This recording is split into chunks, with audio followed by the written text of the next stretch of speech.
ঠাকুরগাঁয়ে নবাগত জেলা প্রশাসকের মত বিনিময় সভা। ঠাকুরগাঁও থেকে মাসুদ রানা পলকের তথ্যচিত্রে বিস্তারিত।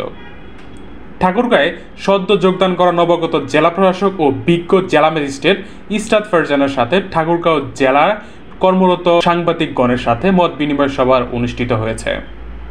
বৃহস্পতিবার ২৬ সেপ্টেম্বর সকালে জেলা প্রশাসকের সম্মেলন কক্ষে জেলা প্রশাসনের আয়োজনে এই মত বিনিময় সভাটি অনুষ্ঠিত হয়।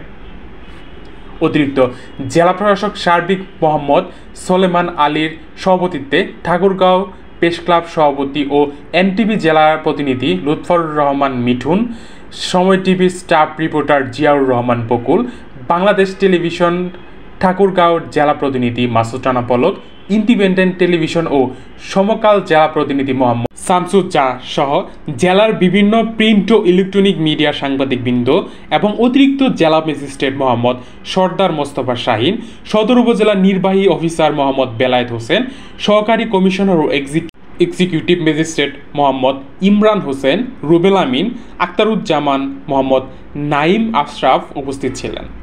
এ সময় মত বিনিময় সভায় সাংবাদিকরা জেলার বিভিন্ন বিষয়ের উপর বক্তব্য রাখেন। সঙ্গে কথা বলেছিলাম, ওনারা বলছেন যে আমরা যারা আছে এবং যারা এই গণহত্যার সাথে জড়িত আমি কাজ করেছি। তো জেলা প্রশাসন সম্পর্কে, জেলার মানুষ সম্পর্কে, জেলার সাথে জেলা প্রশাসনের সম্পর্ক কিভাবে ভালো রাখা যায়, কোন জায়গায় কাজ করতে হয়, এইসব বিষয়ে কিছুটা ধারণা, কিছুটা বলবো না, বেশ ভালো ধারণায় আমার রয়েছে। আপনারা দেখছেন অগ্রযাত্রা টেলিভিশন।